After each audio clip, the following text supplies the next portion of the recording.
I was sharing earlier about Susanna and the regularity of her discipline in the Epworth, excuse me, in the Epworth Rectory.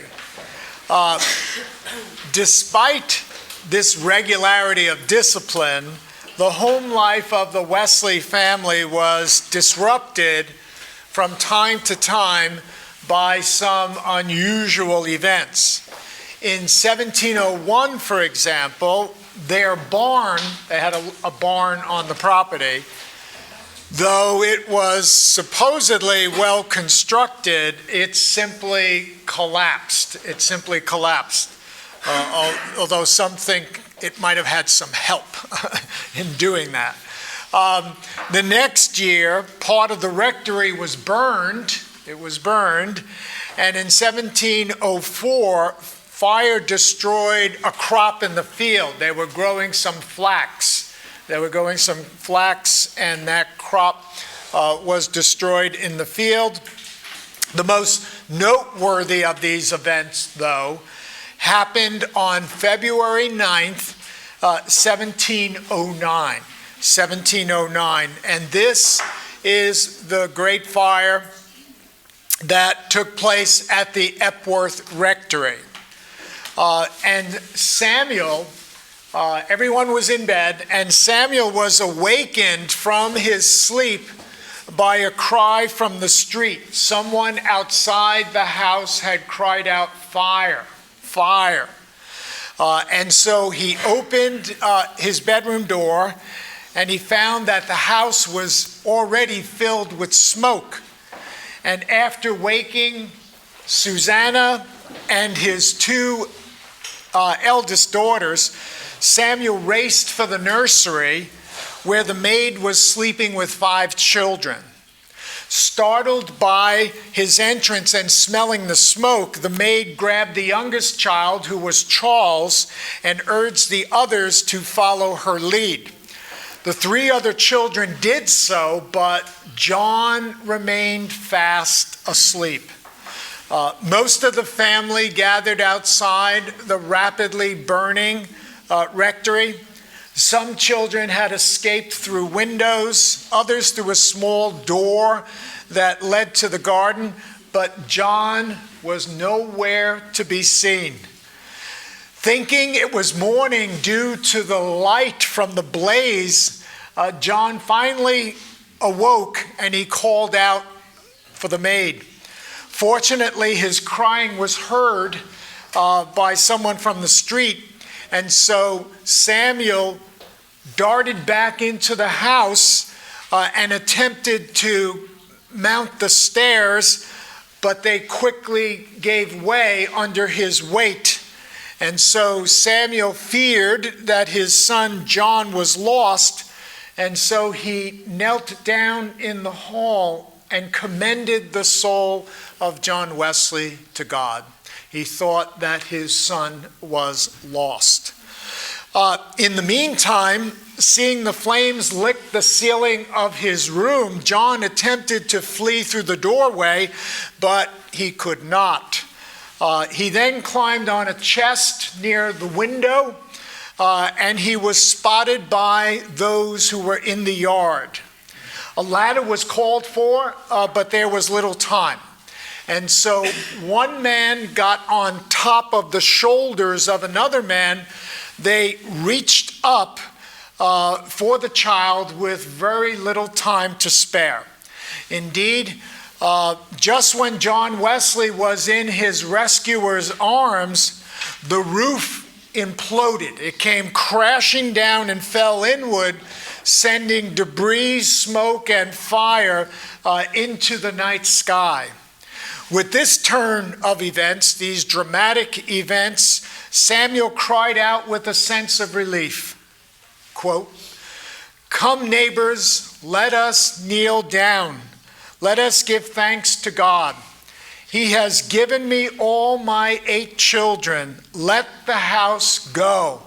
I am rich enough." End of quote. So you can see here, this was the great Epworth fire. John Wesley was saved in the nick of time. He almost died within seconds, and he would have been dead. And so this is something that John Wesley remembered for quite some time. And according to at least one early biographer, it was Susanna Wesley who first discerned the providential care of God in terms of John Wesley's deliverance on February 9th. And so Susanna wrote, quote, I do intend to be more particularly careful of the soul of this child that thou hast so mercifully provided for than ever I have been, that I may do my endeavor to instill into his mind the principles of thy true religion and virtue. And in terms of John Wesley himself, at least early on, John Wesley also discerned the overarching providence of God, in his life. That, in other words, perhaps God had a special plan, a noble purpose for John Wesley. And at one point, he hearkened back to that Old Testament scripture found in Zechariah chapter 3, verse 2, which states, quote, is not this a brand plucked out of the fire? Is not this a brand plucked out of the fire? So he saw the providential care of God here. Now, some scholars quibble, and I use the word quibble, and that's what I'm going to call it. They quibble on this issue of the providence of God, and Wesley appealing to this verse in Zechariah 3:2. We know he did this early on. Now, whether he continued to do this throughout his life, that's another matter. Let the scholars go back and forth. But don't miss the larger issue here. And the issue is this. Is there providential care of God in terms of our life?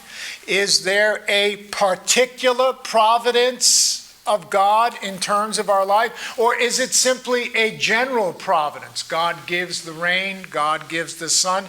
Or is it more particular, that God knows our name and that God knows the circumstances of our lives, and God has planned ahead and is working out God's good will in terms of those who love him, to use the New Testament's language, and who are called according to his purpose? See? If we cannot affirm, and John Wesley dealt with this issue directly because it was an issue even in the 18th century. Is there particular providence beyond general providence, or is there simply general providence? Does God know our name? Is God concerned with the details of our life? And John Wesley emphatically answered yes to the particular providence of God. God knows our name. God knows the circumstances of our lives, and God is working out God's overarching goodwill and providence in our lives. If we lose that in the church, and I think in some corners we are losing that, people fussing, rolling unbelief, seeing what number will come up. If we lose that, we have been robbed indeed, better than any robber could ever rob us. If we can no longer understand our individual stories, our personal biographies in terms of the larger goodness and benevolence and love of God. And that's exactly what Wesley did here. Okay, he did this here. And we know, because it's in the primary sources, that he quoted Zechariah 3:2. He saw this as a deliverance, the providential care of God in terms of his own life. Well, many of Samuel's relationships, both near and far, were strained. Strained to say the least, because Samuel Wesley was a very opinionated man. Some would say stubborn, but I don't use that word. I say deeply principled and strongly held convictions. But he was a strong personality with deep convictions. And he had frequent indebtedness, as I've indicated earlier. And as a rector at the Epworth Rectory, Samuel had an assistant, a curate, what we call a curate, someone who would help him in his parish duties. And his name was Mr. Inman. Mr. Inman. And when Samuel was away, perhaps he had to go to religious assembly, convocation, that sort of thing, he would leave Mr. Inman in charge, and he would be in the pulpit, and so he would be preaching. And when Mr. Inman got in the pulpit, it didn't matter. It didn't matter what the text of the day was. It could be Romans 1:19 or it could be Matthew 5:19. It made little difference because the message was the same. What did he preach to the congregation every time he ascended the pulpit? Pay your debts. Pay your debts. Now you might ask yourself, why is he preaching on this all the time? Well, it's likely that Samuel Wesley owed his curate some money, and that the curate was going to embarrass Samuel Wesley every time he got in the pulpit until he got his money. And so was the case yet again. So was the case yet again. Samuel is gone. Mr. Inman is in the pulpit. The dull curate sallied forth with yet another harangue about the duty of paying your debts. And Susanna Wesley, sensing the displeasure of the congregation, and they were displeased, they were not happy in hearing yet another such sermon. And so what does she do? What does she do? She began to hold evening services in her kitchen at the Epworth Rectory in order to minister to the needs of the people. So she announced there'll be services this evening in my kitchen, and she held these services, and we believe that around 200 people showed up. Now, obviously, not all those 200 people could be inside the house. So probably the window was open, they're in the yard, but many people showed up, and that is precisely the point. Now, see, here we have to deal with social custom and culture and sensibilities, and Susanna Wesley knows as a woman what she can do and what she cannot do, what will be received by the congregation and what will not be received by the congregation due to culture. So what does she do? She pulls a book from Samuel's library, a book of sermons, and because women can't preach, they're not allowed to preach, but they can pray. And so what she does is not technically preaching. She opens up the book and she reads a sermon. Now, you know how you can read a sermon. You can read a sermon and then you can read a sermon. And so this is what she does. So she reads the sermon, staying within social etiquette. The people are satisfied. They're very much satisfied. And she prays, and she becomes popular. Mr. Inman is upset because the people are responding to Susanna. They hear her reading of the sermon. She is ministering to the needs of their soul. And Mr. Inman turns to Samuel Wesley and says, "Have her stop.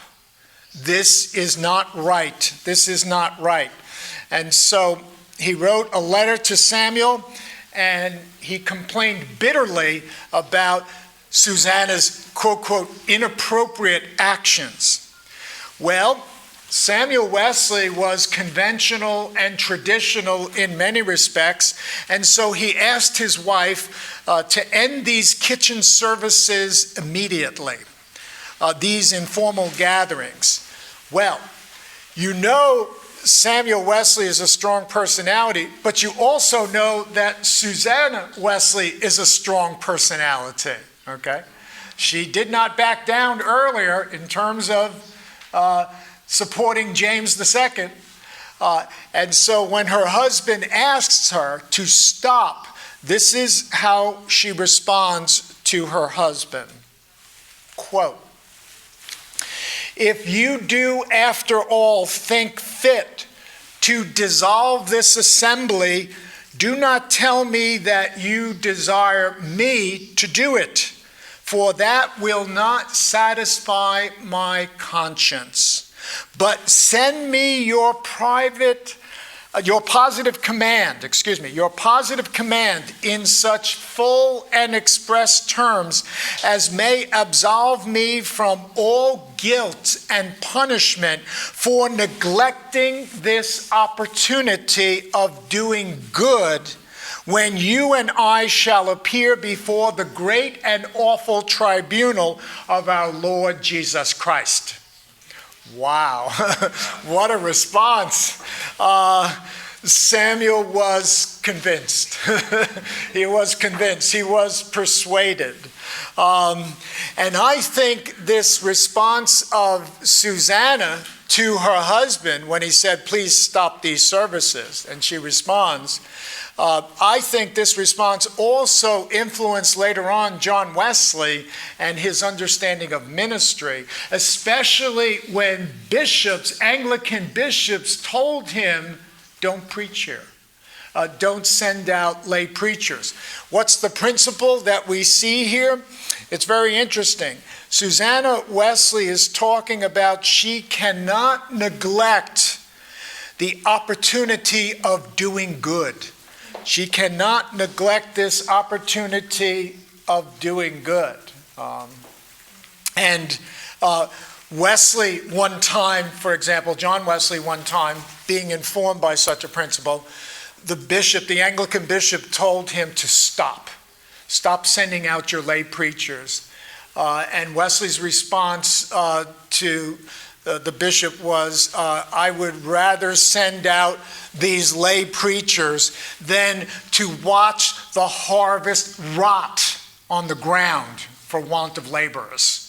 Okay? And so that's that principle we see here from Susanna, the neglecting the opportunity of doing good. John Wesley takes this into his own ministry, because later on the Anglican bishops are going to say, stop the ministry, stop it. And Wesley is going to, respond in effect, "We must obey God rather than men." And that, I have the opportunity to do good here, I must do it. And I'd rather send out these lay preachers rather than watch the harvest rot on the ground for want of laborers. Okay? And so this is actually a very important incident in terms of the larger Wesley history.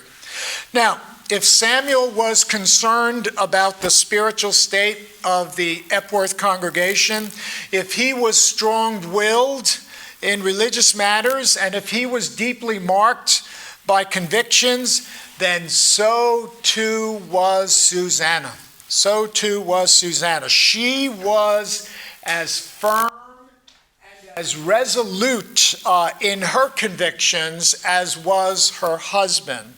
And so look at this family. Look at these parents, these two very strong personalities, very strong people in lots of ways.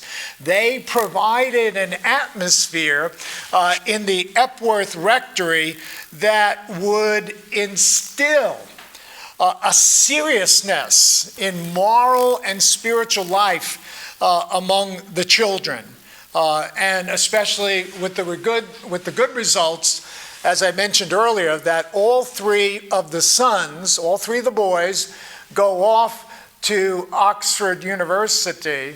But not only that, all three of the sons become Anglican priests. They become Anglican priests. Samuel Jr., then John Wesley, of course, and then Charles Wesley. They all become Anglican priests. So, getting back to that Epworth Environment again, a very special place. It's like an incubator for sanctity, for moral and spiritual leadership. It's a rich environment in lots of ways, if we have the eyes to see that. Okay. Now, of course, the Epworth Environment is important, but we have to remember that in the case of John Wesley, that environment only lasted until he was about 10 and a half years old. Why? Because at around 10 and a half years old, he's out of the house. He's gone. Where is he? He's in London. Where? He's at the Charterhouse School. He's at the Charterhouse School. He had been nominated for this school, which earlier had been a Carthusian monastery. He had been nominated by the Duke of Buckingham. And so John matriculated at this institution at what they call a gown boy. You know, you come in as a neophyte, as a gown boy. In January 1714, when he was simply 10 and a half years old. And so, although the Epworth Rectory environment is important, it's short-lived, because at 10 and a half, Wesley's basically off in school by himself there in London, and Samuel and Susanna Wesley are back there in Epworth. Well, at Charterhouse, John Wesley was a favorite of Dr. Thomas Walker, who was the schoolmaster there. And John Wesley was well liked, although he had to suffer the same sort of indignities that all the young students had to suffer, namely the practice of the boys of the upper classes taking the portions of meat off the plates of the younger students, doing things like that. John Wesley had to suffer those indignities as well.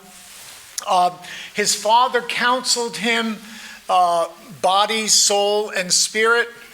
Make sure that you take care of your body, exercise, develop your body. And so John Wesley had the practice of running around the Charterhouse courtyard 3 times a day. He did that 3 times a day. And then later on in life, when John Wesley was an adult, he was in his mid-30s, he would recall the time of his Charterhouse schooling, of his relatively carefree youth at Charterhouse, of a boy who was presumptuously satisfied with his religious life. And so this is what Wesley wrote in his journal, looking back upon this period of time.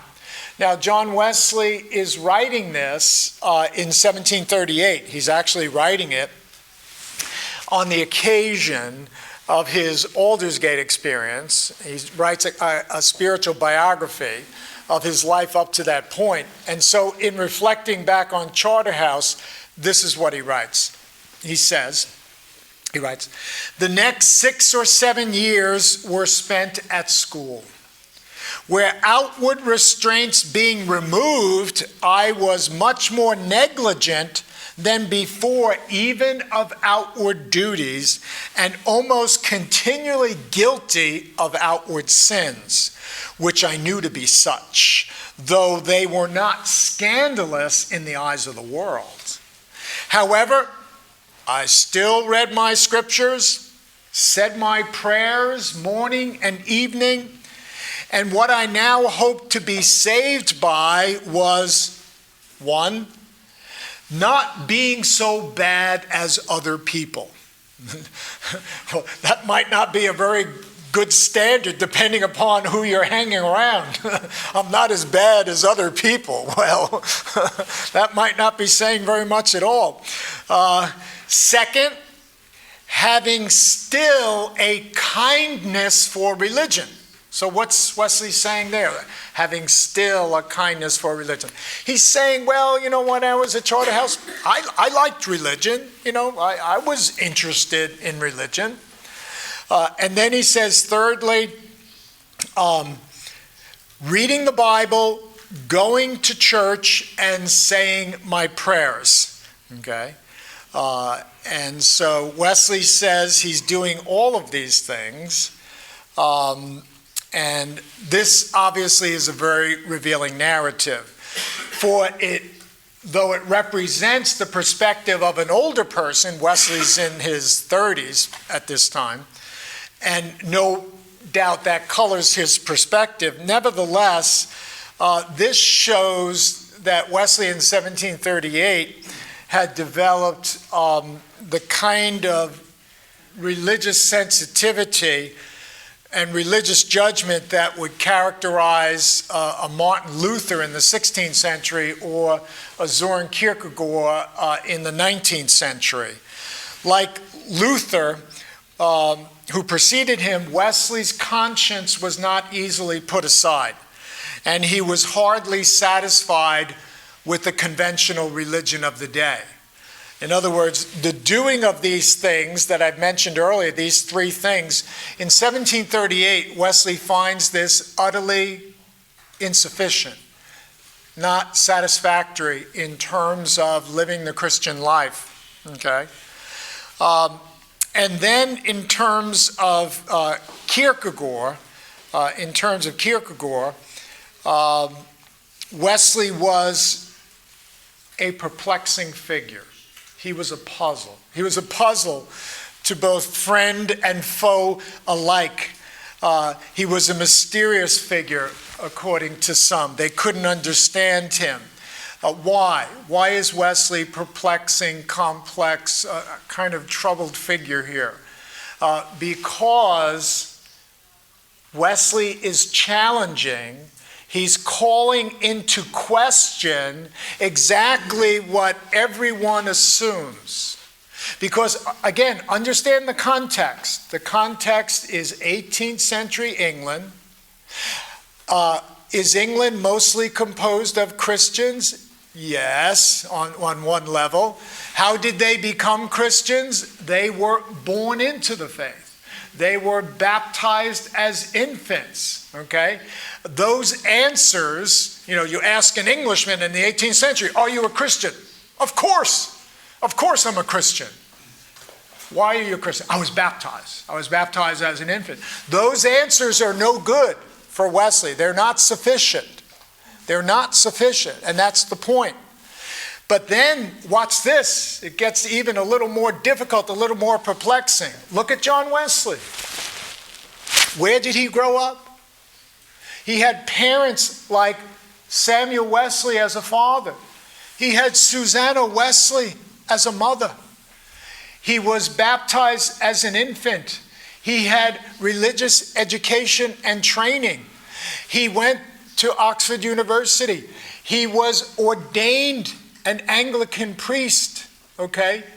And yet, after all of that, he's still raising the question, am I a real Christian? In one form or other. That's the question he has before him. All of his friends are going to say, of course you're a Christian. What do you mean? How could you not be a Christian? Look where you grew up. You were baptized. You are an ordained priest. How could you not be a Christian? And Wesley is calling that into question. He's calling it into doubt. And that makes him biographically interesting because he calls into doubt what everyone assumes. Everyone assumes, oh, this is already in place. And Wesley doubts it. And so he becomes very interesting indeed. And so, now, the point of this autobiographical narrative, when I listed those three things, is not to display the sharpest contrast possible between Wesley's life at Epworth and later at Charterhouse. Okay, that's not the point. The point is, however, that Wesley wants something more. That's the right word here. Wesley wants something more than the conventional religion of which he is surrounded.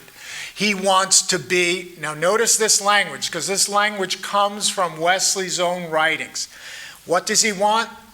He wants to be a real Christian, a true Christian, a proper Christian, a scriptural Christian. So what does Wesley want? He wants to be a real, true, proper, scriptural Christian. Okay? He doesn't simply want to be a nominal Christian. He doesn't simply want to be someone who is baptized into the faith and because of such can say, oh yes, I am a Christian indeed. Perhaps not. Okay? What is your life? How do you live? What is your faith relationship with Jesus Christ? Those would be very important questions to be addressed. Okay? And so we're getting a glimpse here of the kind of Christian that Wesley's going to be. He's going to be earnest. He's going to be serious. And this is a good thing for us. This is a good thing for us because we're going to learn many different things along the way. Someone once told me, in Wesley studies that this concern about being a real Christian as opposed to a nominal Christian was something that was a part of Wesley's early life. In other words, around the time of his Aldersgate experience. But then it receded and was forgotten about in later life. And then I wrote this book, and I did research on all of John Wesley's 151 sermons. And I noticed that in that body of sermons, his most prolific decade, interestingly enough, this may come as a surprise to you, when he wrote the most number of sermons was when he was an octogenarian. He was in his 80s. And he wrote so many sermons during that decade. He's in his 80s. And guess what? In those sermons, what do we see? We see the motif of real Christianity. Wesley is writing about what it means to be a real, true, proper, scriptural Christian. Okay? That was still important to him in his 80s. It was important to him in 1738 during his Aldersgate experience, and it was important to him at every step along the way throughout his career. That doesn't drop out. It doesn't drop out. It's there. And we can document it richly from the primary sources. Well, with the stories surrounding the Epworth parsonage, Charles Wesley as well also left that very special environment when he was but a boy. And so Charles Wesley made his way not to Charterhouse, but he went to Westminster, the Westminster School in London. And this was an academy at which his older brother, Samuel Jr., was an usher. And so we have Charles Wesley at Westminster School in London, and Sam Jr. Is there at the same time in London as well. Okay. Now, during this time, John is done with Charterhouse and he's getting ready for university. And so Samuel Wesley wanted to make sure that his son John would be accepted, that he would gain entrance to Oxford University. And so he arranged a meeting with John Wesley with Dr. Sacheverell, who supposedly could provide a handsome recommendation. Now, if you know anything about John Wesley, he was short in stature. He was about 5, as an adult he was 5'3". He's probably smaller even here at this time. And so when the meeting is arranged, Dr. Sacheverell looks at John Wesley and he says, quote, "You are too young to go to university. You cannot know Greek and Latin yet. Go back to school." And then Wesley's response to this flippancy was immediate and frank. This is what Wesley wrote, quote, "I looked at him as David looked at Goliath and despised him in my heart. I thought, if I don't know Greek and Latin better than you, then I ought to go back to school indeed." And so, despite Dr. Sacheverell's gloomy assessment, John Wesley was admitted to Christ Church, Oxford, in July of 1720.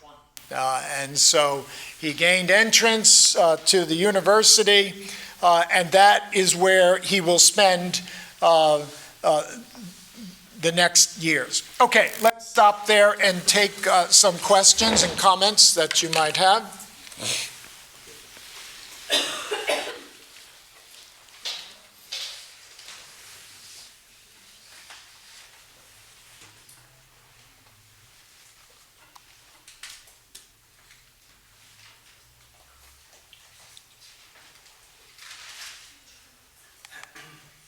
Questions?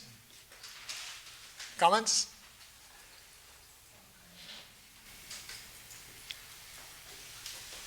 Yes.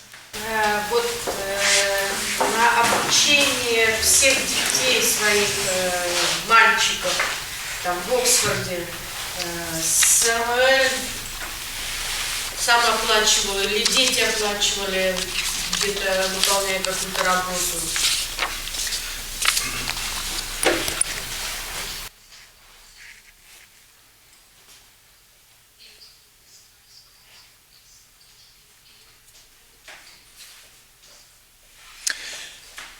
Yes, that's a good question. Like their father, John Wesley, and I believe also Sam Jr. and Charles, that they were servitors as well, that they served other students, and John Wesley, we know, was a fellow, elected a fellow, so he'd receive some revenue from that. I actually have to check on the issue of John Wesley being a servitor. I have to check on that. But I know for sure that John Wesley was a fellow and you received some income for that. So how could he afford it? Well, in a sense, a larger answer is scholarship, that sort of thing, whether a teaching fellow, that sort. John was responsible for the Greek classes, at some point, so he paid for his education in that way. Yeah. I don't know about Charles in particular. My guess would be some sort of scholarship and what form that took. But obviously Samuel Wesley, the father, did not have the resources to pay for the education of three sons at Oxford, and that so other arrangements were made. Yeah. Go ahead. Сколько лет обучение продолжалось в Оксфорде?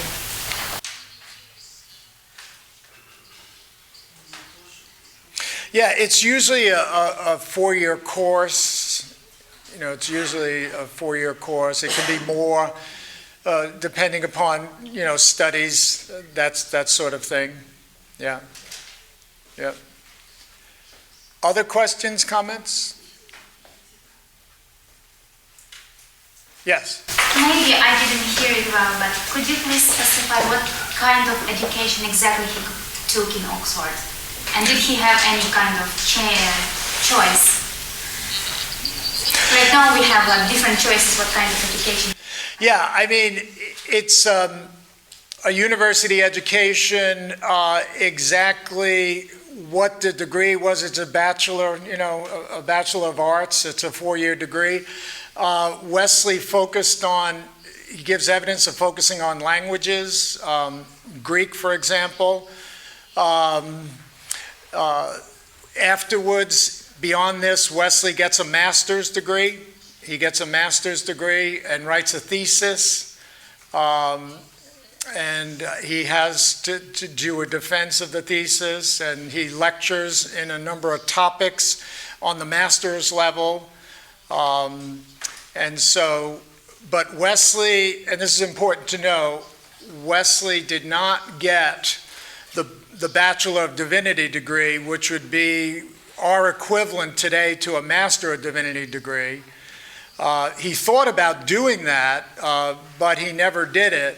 What he did was he got a sound liberal arts education at the undergraduate level, and then did further studies at the master's level, and got an MA, but he did not get the Bachelor of Divinity degree. He thought about doing it later on, but he was so caught up with the demands of the Methodist societies and infrastructure that he never did that. Yeah. Okay. Other questions, comments?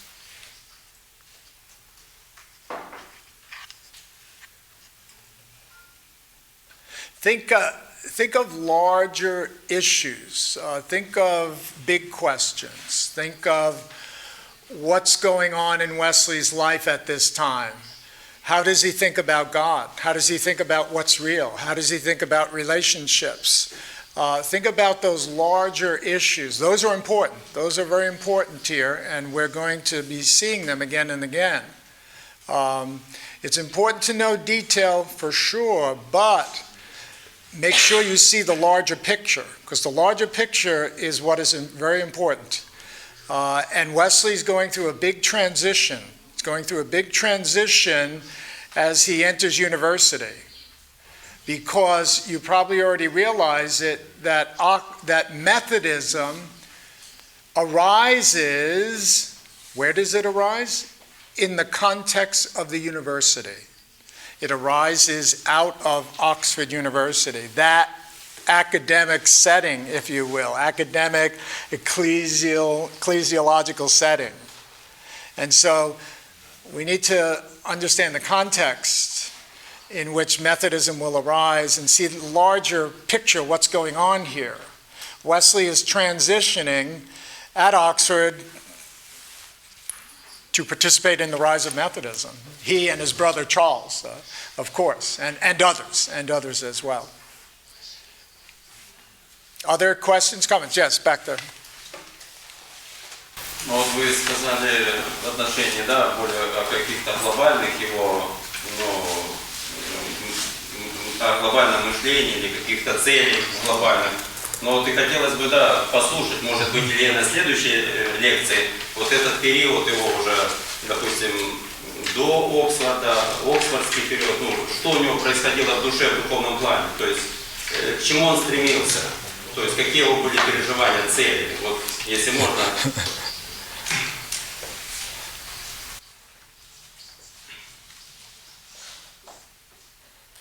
Yes.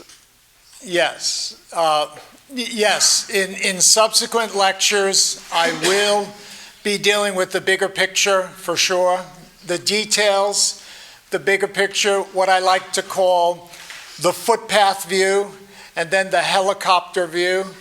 We're going to take both views because it's important to see the larger picture. Yes, what's going on in his life, his faith, his relationship to God, his relationship to the Church of England, his relationship to those outside the Church of England, especially groups like the Moravians, nonconformists, and others. Yeah.